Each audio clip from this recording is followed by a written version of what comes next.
In September 2000, 6-year-old Emma Ashford vanished from her bedroom in the quiet suburb of Millfield, Ohio, on what should have been an ordinary school night. Her parents found her bed empty the next morning, window open, no signs of struggle. Despite a massive search involving hundreds of volunteers and every available law enforcement resource, no trace of Emma was ever found. No ransom demands were made. No witnesses came forward. For 24 years, the case remained unsolved, haunting the small community and destroying the family who lost her. Then, in 2024, when the city began renovating Millfield Community Park, the same park where Emma used to play, construction workers discovered something buried beneath the old playground equipment. What they found would prove that Emma Ashford had been closer to home than anyone imagined, and that sometimes the most terrifying predators are the ones who hide in plain sight. Detective Marcus Webb had seen the Ashford case file exactly twice during his 12 years with the Millfield Police Department. Once during his rookie year when his training officer used it as an example of how missing children cases could haunt an entire community, and once in 2018 when a construction worker claimed to have found a child's shoe near the old quarry, which turned out to be unrelated. Now he stood in the cramped evidence room at 7:15 a.m. on a Thursday morning in March 2024, holding the thick manila folder that contained everything the department had collected about Emma Ashford's disappearance. The call had come in at 6:42 a.m. from the construction crew working on the renovation of Millfield Community Park. The city had allocated funds to completely modernize the 30-year-old park, replacing the aging playground equipment, updating the walking paths, and installing new lighting throughout the facility. The project required extensive excavation to install new drainage systems and electrical infrastructure. What exactly did they find? Webb asked Sergeant Paula Martinez, who had taken the initial call. They were digging to install new playground foundations when they hit something about 4 feet down, Martinez said, consulting her notes. At first, they thought it was an old septic system or utility line, but when they cleared away more dirt, they realized it was a concrete bunker. And detective, there's evidence someone was kept inside. Webb felt the familiar tingle that came with potentially breaking cases. He'd worked missing persons before, but never one that had been cold for 24 years. What kind of evidence? Children's clothes, personal items, and what looks like restraints built into the concrete walls. The drive to Millfield Community Park took Webb through neighborhoods that had changed dramatically since 2000. What had once been a middle-class suburb of modest ranch homes and tree-lined streets was now an area in transition, with some houses beautifully renovated and others showing signs of neglect. The park sat at the center of the community, a 10-acre space that had served as a gathering place for local families for decades. The construction crew had cordoned off the excavation area and were waiting when Webb arrived. The crew chief, a man named Tony Castellano, met him at the entrance to the work site. "We stopped everything the minute we realized what we'd found," Tony said, leading Webb toward the excavation area. "I've been doing construction for 30 years, and I've never seen anything like this." The excavation site was near where the old swing set had been located, an area that had been popular with young children for years. The construction crew had dug down about 6 feet to prepare the foundation for new playground equipment when they had uncovered the concrete structure. Webb looked into the excavated area and immediately understood why the construction crew had called police. Partially buried in the earth was a concrete bunker, roughly 8 feet by 6 feet, with thick walls and a heavy steel door that had been concealed under layers of dirt and sod. The door had been forced open by the excavation equipment, revealing a small underground room. "Jesus Christ," Webb whispered. Inside the bunker, Webb could see the remnants of what had clearly been a prison. Metal rings were embedded in the concrete walls, with chains and shackles still attached. A small mattress lay on the floor, deteriorated but still recognizable. Scattered around the space were personal items, children's clothing, toys, books, and what appeared to be food containers. But what made his blood run cold was what he saw scratched into the concrete wall near the mattress. Letters carved with something sharp, maybe a nail or piece of metal. Emma A. age 6. Help me. Webb immediately called for the forensics team and established a crime scene perimeter around the entire excavation site. This wasn't just a missing child case anymore. It was a kidnapping and imprisonment, possibly murder. And whoever had built this underground prison had kept Emma Ashford captive just yards from where hundreds of people walked their dogs, played with their children, and held community events. While waiting for the crime scene team, Webb reviewed what he knew about the original investigation. Emma Ashford had been reported missing on the morning of September 15th, 2000, when her mother came to wake her for school and found her bedroom empty. The window was open, screen removed, leading investigators to initially theorize that Emma had either climbed out on her own or been abducted through the window. The original search had been extensive. Police, sheriff's deputies, state investigators, FBI agents, search and rescue teams, and hundreds of civilian volunteers had combed through Millfield and the surrounding areas for weeks. They had searched the park multiple times, using both human searchers and cadaver dogs. Somehow, they had missed the underground bunker that was hidden just beneath their feet. The irony was devastating. Emma's parents, David and Margaret Ashford, had organized many of the civilian search efforts, and the park had served as a staging area for search teams. Emma had been imprisoned below ground while her own parents coordinated the efforts to find her. Dr. Sarah Kim from the State Forensics Lab arrived with her team at 10:30 a.m. She took one look at the underground bunker and immediately called for additional specialists, including a forensic anthropologist and ground-penetrating radar equipment. "This is definitely a purpose-built imprisonment facility, Doctor," Kim told Webb as they examined the space. "The concrete work is professional quality, the drainage system is sophisticated, and the concealment method suggests extensive planning." "How long would it take to build something like this?" "Months, at minimum. This isn't something that was thrown together quickly. Someone spent considerable time and money creating this prison." Webb felt sick thinking about the planning that had gone into Emma's abduction. While she was playing in the park, attending school, and living her normal 6-year-old life, someone had been constructing an underground prison specifically designed to hold her captive.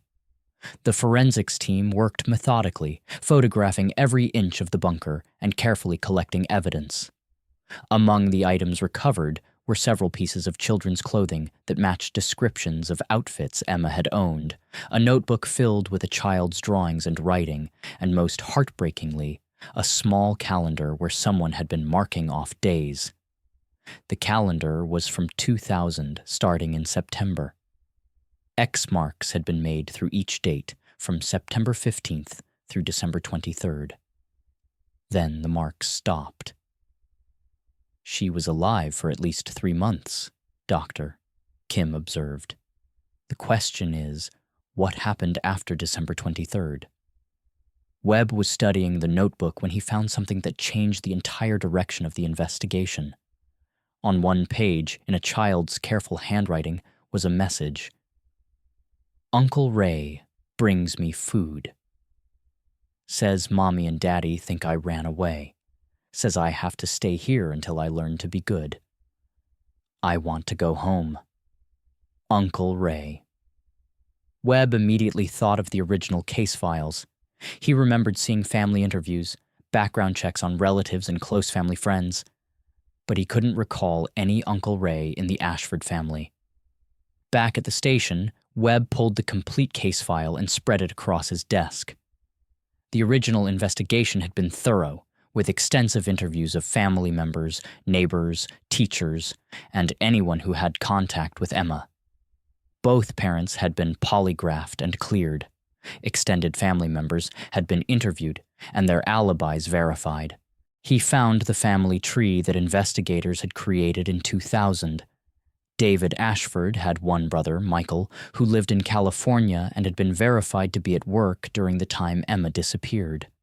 Margaret Ashford had two sisters, both living out of state, also with confirmed alibis. No Uncle Ray appeared anywhere in the family structure. But then Webb found something in the neighbor interviews. Several people had mentioned seeing a man they called Ray, who did maintenance work for the city parks department. He was described as middle-aged, friendly, someone who was often seen working in Millfield Community Park, maintaining the playground equipment and landscaping. One interview stood out. Mrs. Helen Foster, who lived across the street from the park, had told investigators, "Ray was always at the park, especially during the summer. He was great with the kids, always patient when they wanted to help him with his work.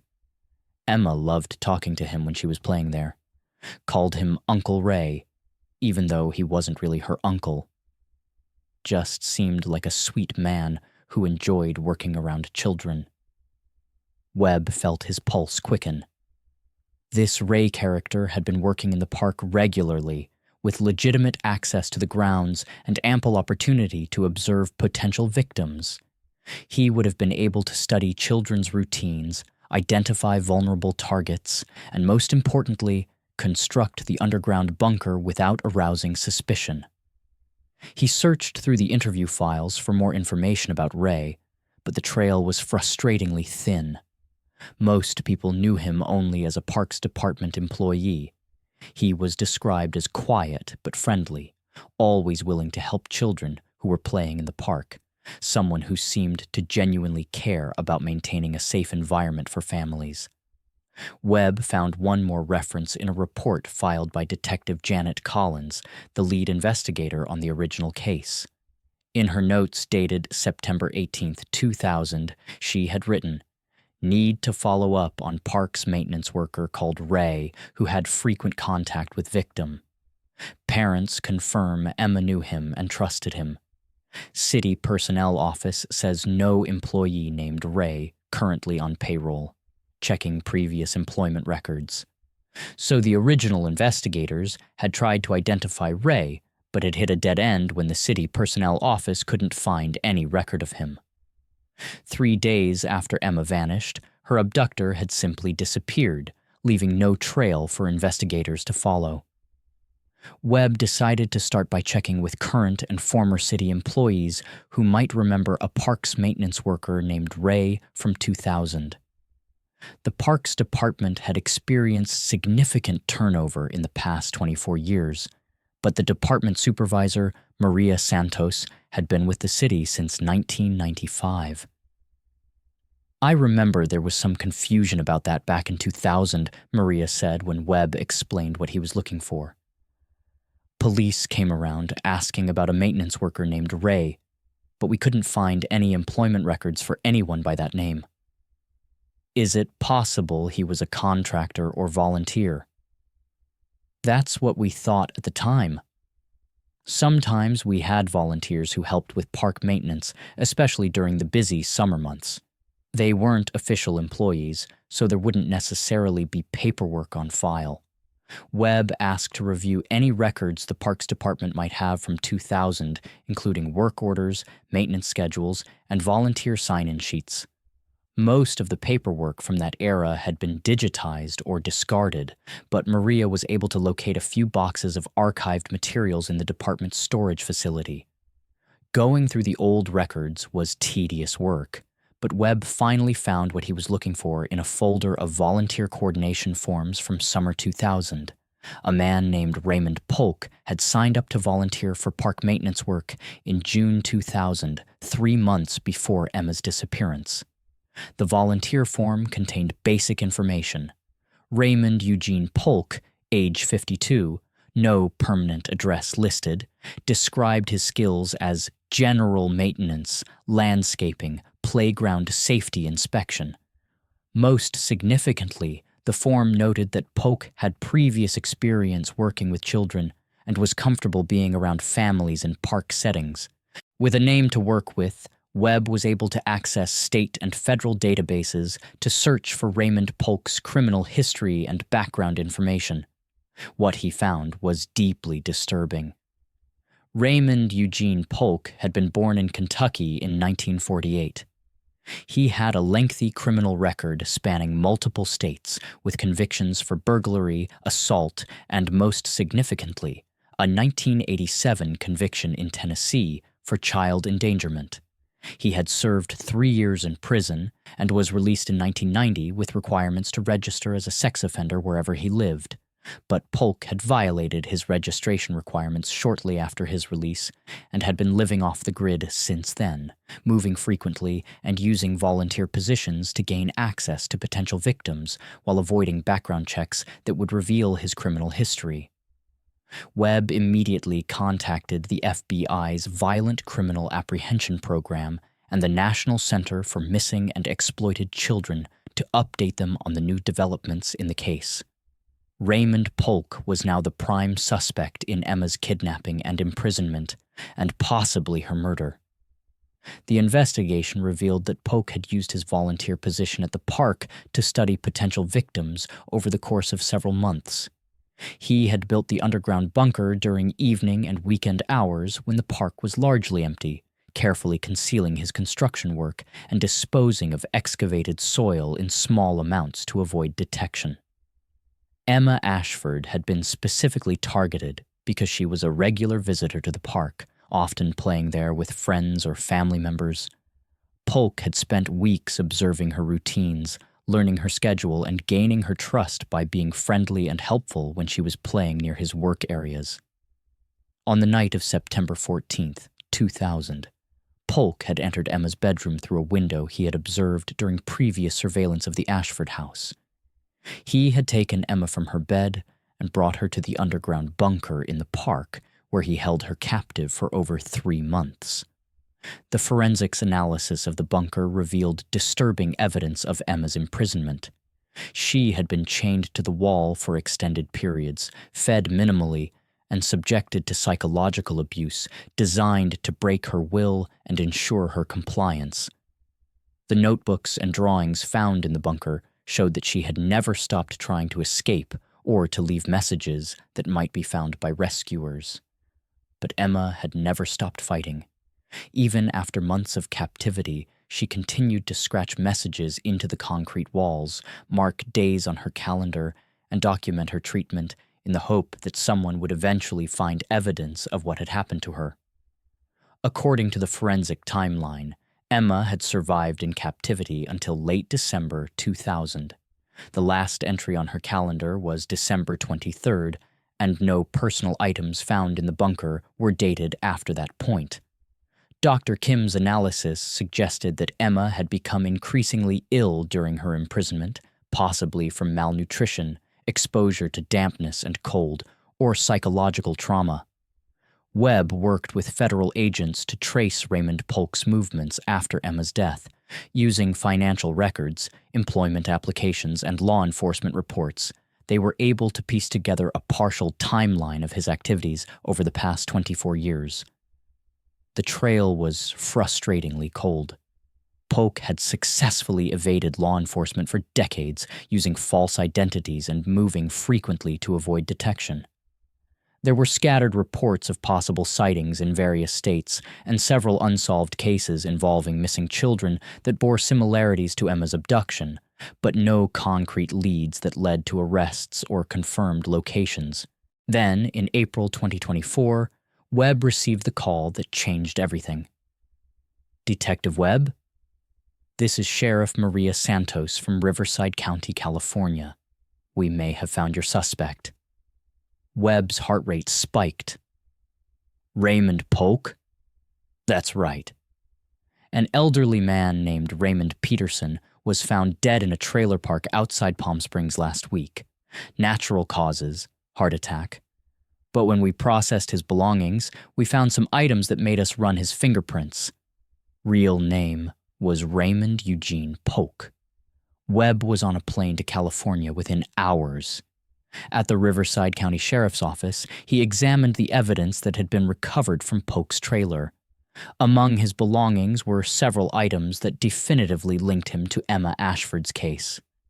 Most damning was a small jewelry box containing a child's bracelet engraved with the name Emma.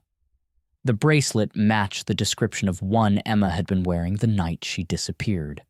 Also in the box were photographs, dozens of them, showing Emma in the underground bunker, documenting her captivity over a period of several months. The photographs were devastating evidence of what Emma had endured. They showed her chained to the walls of the bunker, sleeping on the dirty mattress, trying to write messages with crayons and pencils. In the final photographs, dated December 2000, Emma appeared gaunt and ill, clearly suffering from malnutrition and the psychological trauma of her imprisonment. But there was one more item in Polk's trailer that provided the final answer to what had happened to Emma Ashford. In an old shoebox wrapped in plastic was a handwritten confession. Polk had written the confession in crude block letters, apparently intending it to be found after his death. The document was rambling and self-serving, attempting to justify his actions while providing details of Emma's final days. According to the confession, Polk had been planning Emma's abduction for months, using his volunteer position at the park to construct the underground bunker and study potential victims. He had specifically chosen Emma because she was trusting, friendly, and had established a relationship with him through their interactions at the park. He had kept her imprisoned in the bunker for over 3 months, visiting regularly to provide minimal food and water, while subjecting her to psychological manipulation designed to make her compliant and dependent on him. He claimed he had never intended to hurt her, only to protect her from what he perceived as an uncaring world. But Emma had never stopped fighting. Even after months of captivity, she continued to scratch messages into the walls, mark days on her calendar, and plot escape attempts. According to Polk's confession, she had become increasingly ill in December 2000, possibly from exposure to cold and dampness in the underground bunker. On December 23, 2000, the last day marked on her calendar, Emma Ashford had died in the bunker. Polk claimed her death was due to illness, but forensic experts who reviewed the confession noted several inconsistencies that suggested she may have been killed when her condition became too difficult for Polk to manage. Polk had buried Emma's body in a remote area of the Montana wilderness, then sealed the bunker and disappeared from Millfield. He had spent the next 24 years living under false identities, moving frequently to avoid detection, but apparently never able to escape the guilt of what he had done. The confession provided the closure that the Ashford family and the Millfield community had been seeking for 24 years. Emma Ashford was dead, murdered by a predator who had used a position of trust to gain access to her and other potential victims. Webb flew to Arizona to personally deliver the news to David and Margaret Ashford. The meeting was one of the most difficult of his career. After nearly a quarter-century of not knowing, they finally had answers about their daughter's fate. "She was so close to home," Margaret Ashford whispered when Webb explained where Emma had been found. "All those times we searched the park, all those vigils we held there, she was right there below us." Webb shared some of the less traumatic details from Polk's confession and the evidence found in the bunker, emphasizing Emma's courage and determination even in captivity. "She never gave up," he told them. Even as a 6-year-old child facing unimaginable circumstances, Emma never stopped fighting to survive and to leave evidence that might someday bring justice. David Ashford held the small bracelet that had been recovered from Polk's trailer, the last physical connection to their daughter. "We always wondered if she was still alive somewhere. For 24 years, we held on to hope that maybe she would come home someday." The case attracted national media attention when the details were released. The story of Emma Ashford became a cautionary tale about predators who use volunteer positions and community involvement to gain access to potential victims, and about the importance of thorough background checks for anyone working with children. The discovery also led to significant changes in how missing children cases are investigated. The fact that Emma had been held captive in an underground bunker in a heavily searched area prompted new protocols requiring the use of ground-penetrating radar and other advanced detection equipment in missing persons cases. Emma's story became part of training curricula for law enforcement agencies across the country. Her case demonstrated that child predators often spend months or years planning their crimes, using legitimate positions of trust to study potential victims and prepare elaborate concealment methods. Most importantly, Emma's case showed that even decades-old crimes could still be solved through persistent investigation and advancing forensic techniques. The evidence that solved her case had been buried beneath Millfield Community Park for 24 years, waiting for the right moment to be discovered. The park renovation was completed 6 months after the discovery of the bunker. The city of Millfield installed a memorial garden in the area where Emma had been imprisoned, with a bronze plaque dedicated to her memory and to all missing and exploited children. The plaque bears Emma's photograph and a simple inscription: Emma Ashford, 1994 to 2000, beloved daughter whose courage and determination helped bring justice to others. The memorial garden includes benches where families can sit and remember, surrounded by flowers that bloom throughout the seasons: daisies and sunflowers for summer, chrysanthemums for fall, evergreen wreaths for winter. It has become a place of reflection and healing for the community that loved Emma and searched for her for so many years. Webb visits the memorial garden regularly, especially on September 15th, the anniversary of Emma's disappearance. Standing where the underground bunker once hidden evil, he reflects on the persistence of truth and the way that secrets eventually surface, no matter how carefully they're buried. Emma Ashford had been silenced by a monster who preyed on children's trust and innocence. But in the end, her own courage and determination to leave evidence, to mark her days, to scratch her name into concrete walls, had helped solve her own case and potentially prevent other children from suffering similar fates. The underground prison was gone, filled in and covered with flowers and memorial stones. But Emma's story lives on, a reminder that even the smallest victims of the worst crimes deserve to have their voices heard, their stories told, and their murders solved.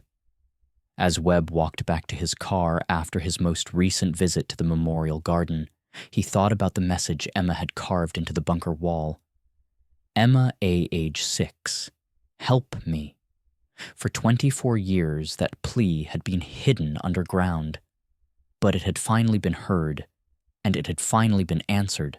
The park was full of children playing again, their laughter echoing across the same ground where Emma had been imprisoned. Their safety was Emma's legacy: new protocols, better training, more thorough background checks, all implemented because a 6-year-old girl had refused to give up hope even in the darkest circumstances. Sometimes justice takes decades to arrive, but it never stops searching for the truth. And sometimes the bravest heroes are the smallest ones who leave messages in the darkness that eventually lead others to the light.